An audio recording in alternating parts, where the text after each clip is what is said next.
O presidente Lula e o futuro ministro do Supremo, Flávio Dino, combinaram de se reunir para discutir a sucessão no Ministério da Justiça. Ainda na noite de quarta-feira, logo depois do Senado aprovar a indicação de Flávio Dino, os dois se falaram por telefone. Lula parabenizou Flávio Dino e o futuro ministro da Suprema Corte agradeceu o apoio do presidente. O petista quer discutir com o ministro da Justiça nomes para sucessão. Lula ainda não definiu um sucessor para o Ministério da Justiça. O ex-ministro da Suprema Corte, Ricardo Lewandowski, e a presidente nacional do PT, Gleisi Hoffmann, aparecem então como cotados. Também estão na disputa a ministra do Orçamento, Simone Tebet, o advogado-geral da União, Jorge Messias, e o secretário executivo do Ministério da Justiça, Ricardo Capelli, braço direito de Flávio Dino. Piotto, há também uma discussão sobre um possível desmembramento das duas pastas, né? Hoje é uma pasta só, Ministério da Segurança Pública e também da Justiça, de haver um desmembramento. E um dos cotados aí é o ex-ministro do STF, Ricardo Lewandowski, e até teve uma apuração do jornal O Globo dizendo que ele teria estabelecido algumas condições para assumir aí o Ministério da Justiça, segundo ele, e acho que todo ministro quer, né, ter autonomia para montar a sua própria equipe dentro do Ministério da Justiça. Como é que você vê o nome de Lewandowski aí nessa roda, Piotto? Que saiu do Supremo, foi para a iniciativa privada agora recentemente e voltaria para o governo. Quantos conflitos de interesse tem para um ministro da Justiça? De novo, não é qualquer ministério, é o Ministério da Justiça. E, convenhamos, a Polícia Federal está ancorada lá, embora, de novo, o diretor da Polícia Federal é uma nomeação do presidente, não é do ministro da Justiça, mas sim se reporta ao ministro da Justiça. O fato é que nenhum deles aí tem perfil ou conhecimento diante do problema que é hoje a segurança pública brasileira. As causas reais. Você não viu ninguém dar uma declaração, nem Simone Tebet. Bom, os nomes mais políticos aí são todos muito ruins, né? Ou mesmo Ricardo Lewandowski. Qual é a visão dele sobre a questão da segurança? E outra, ele vai assumir, o próximo ministro vai assumir um ministério de uma gestão muito ruim que foi de Flávio Dino. Não é um exemplo, aliás, a gestão está sendo criticada dentro do próprio PT, para você ter uma ideia. A questão da segurança pública brasileira hoje é um problema porque este governo tem uma visão completamente contrária ao que se tinha do governo anterior, onde você teve melhoras nesse aspecto. Qual é a relação, por exemplo, do governo? O que o governo pensa, por exemplo, sobre crime organizado? Qual é a postura? Quais são as políticas do governo para crime organizado? Aliás, a postura de um integrante da equipe de campanha de Lula era contrária do Flávio Dino, que foi ministro da Segurança Pública, da Justiça e Segurança Pública. Houve ali, o Flávio Dino não sabia que estava recebendo fogo amigo, para você ter uma ideia. Ou seja, o governo está completamente sem nenhuma ideia sobre a questão da segurança pública, é uma das principais razões que afasta o investimento, e o Brasil precisa de investimento para gerar emprego, que é exatamente a questão social. O melhor programa social é geração de emprego numa economia que cresce de forma sustentável. Isso, nada supera isso. Porque isso tem sustentabilidade, isso você consegue manter isso por anos e anos. Isso é projeto de longo prazo. Benefício social só resolve num primeiro momento. Mas a questão é, o que o governo quer da segurança pública, primeiramente? Porque o que ele queria, se quis alguma coisa, não conseguiu fazer. Porque a gestão de Flávio Dino foi ruim, criticada até internamente, eu vou repetir, mas muito criticado externamente também. A Polícia Federal, por exemplo, que se concentrou em buscar pessoas que participaram do dia 8, gastou uma fortuna nessas questões todas. Qual é a questão das fronteiras hoje? Qual é a relação da Polícia Federal? Está tendo um efetivo para, por exemplo, policiar as fronteiras? É a primeira reclamação que qualquer secretário de Segurança Pública dos estados, qualquer um deles vai dizer para você, mas essas armas chegam no Brasil pelas fronteiras. Imagina um estado que não tem fronteira com nenhum outro país, né? Não está, né, nos limites brasileiros, como é que ele vai responder por isso? Nem pode colocar a polícia dele, não tem jurisdição. Então a questão é como resolver a questão da segurança se nem o governo sabe o que pretende fazer com a segurança. Pois é, Silvio, em discussão aí o futuro do Ministério da Justiça, o ex-ministro Ricardo Lewandowski é então um dos cotados, e o fato é que Flávio Dino sai do Ministério da Segurança Pública e da Justiça sem nenhuma ação concreta, sem nenhum plano concreto para uma grave crise de segurança que o país vive e também não é de hoje, né? Paulo, queria citar, por exemplo, o histórico do próprio PT. Quando o Lula assumiu seu primeiro mandato, ele colocou à frente do Ministério da Justiça Márcio Tomás Bastos, um criminalista respeitado. Podemos ter discordâncias, como eu disse no meu primeiro comentário, isso é para tudo.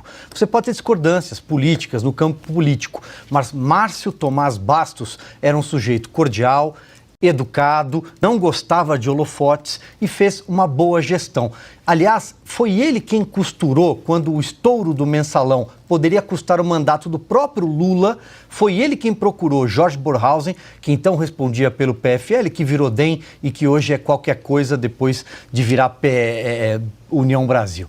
E também Fernando Henrique Cardoso. Foi ele quem costurou uma forma para que o Lula não sofresse impeachment em 2005. E ele deixou bem claro que ele deixaria o cargo depois daquilo. É a tese do Caixa 2, assumiu o mal menor. Aquele que Carmen Lúcia, quando da votação da Ação Penal 470 em 2012, quando ela disse Caixa 2 é crime, e ela também recorre à própria fala do Márcio Tomás Bastos. Quem sucedeu, a linha sucessória do Ministério da Justiça do PT é José Eduardo Cardoso, que foi deputado pelo PT, cresceu politicamente sendo presidente da Câmara de Vereadores aqui em São Paulo. Hoje ele participa de um programa de televisão, de debate cordial. Ele está do lado do espectro da esquerda e tem alguém no espectro da direita, mas é civilizado, é cordial. Nós tivemos o Flávio Dino, que fez do Ministério da Justiça uma trincheira política e fez da Polícia Federal uma polícia política, algo que o PT nunca fez. Então, esse é o exemplo. Colocar lá alguém como Gleisi Hoffmann, que não tem condições emocionais para presidir uma comissão na Câmara dos Deputados, não é um bom caminho. Colocar lá Ricardo Lewandowski, que se aposentou do Supremo Tribunal Federal com o boné do MST, não é um bom caminho para comandar a polícia brasileira. Temos outros nomes aí, são ruins, tão quanto. Ricardo Capelli, o número 2 do Ministério da Justiça hoje, é um ex-jornalista, ex-presidente da UNE. O que será que ele entende de segurança pública? Vou fazer aqui um spoiler da edição da Revista Oeste, a Branca Nunes, que me perdoe. Temos uma entrevista com o Biratã Sanderson, por exemplo, nesta edição, presidente da Comissão de Segurança Pública da Câmara. Ele foi policial federal por 25 anos, tenente do Exército. E ele afirma, é a pior gestão de segurança pública nos últimos 30 anos no Brasil. Quem está do outro lado da tela seguramente conhece alguém que teve o celular furtado na semana passada. Os arrastões no litoral de São Paulo, no litoral do Rio de Janeiro, estão aí para provar tudo isso. A sensação de insegurança do brasileiro é muito maior hoje do que era no ano passado. E o Flávio Dino passou o ano inteiro dizendo que o problema das facções criminosas eram os CACs, colecionadores, atiradores desportivos e caçadores. Pois bem, a última operação conduzida pela Polícia Federal de forma autônoma mostrou que aquelas armas não eram dos CACs. Elas entravam por fronteiras, que deixaram de ser policiadas porque Flávio Dino estava ocupando seus agentes para perseguir inimigos políticos. Pois é, Augusto. Ricardo Lewandowski deixou o Supremo com boné do MST e virou consultor e advogado dos irmãos Batista, né, da JF. Agora Exatamente. Planeja retornar ao governo, como disse o Piotto, né, o tráfico de influência, a promiscuidade. Né? O Zanin era advogado. Isso. O ministro Zanin era advogado, foi para o lugar do Lewandowski, né? Isso, exatamente. E entregou para ele os casos, né? Porque aquilo ali é para uma multidão de advogados. Os casos do Joesley, do Wesley Batista e tal. Agora é outra substituição à altura. Flávio Dino e Lewandowski. O Lewandowski passou anos no Supremo agradecendo a indicação para a corte. Sabe como é que foi? Eu vou contar de novo aqui porque merece. É assim que se indica um ministro. A mãe do Lewandowski, como ocorre com as mães generosas, achava o filho muito inteligente. E vivia dizendo para a vizinha Marisa Letícia que o filho era muito inteligente e era professor. Não dizia a faculdade pela qual tinha se formado, nem onde era professor. Mas para Marisa Letícia já era coisa que não acaba mais. Inteligente, formado em direito e professor. O Lula, houve um momento em que houve a saída inesperada de um ministro e o Lula nem teve tempo de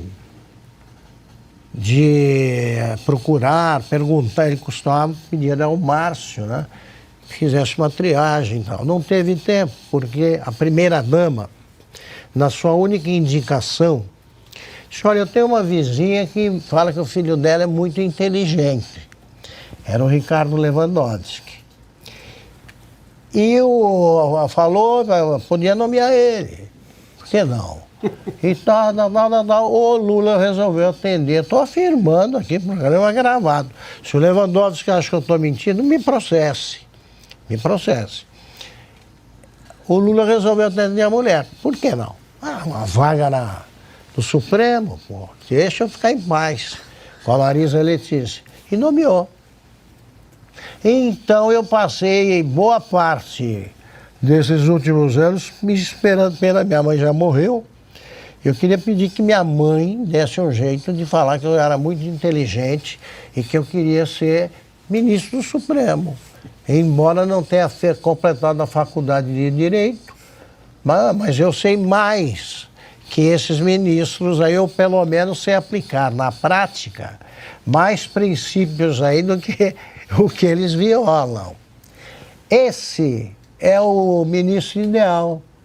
Sai um malandro, entra outro. Sai um bandido, entra outro. Sai um incompetente, entra outro.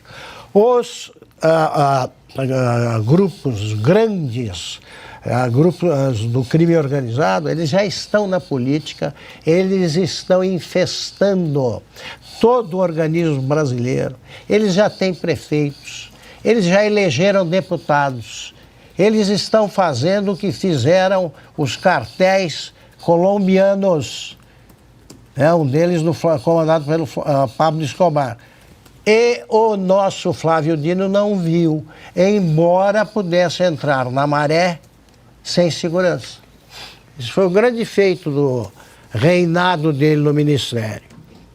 O segundo foi assistir de camarote ao que houve em 8 de janeiro e mentir, dizendo que não era assim não. Ele não estava de camarote vendo, depois de declarar.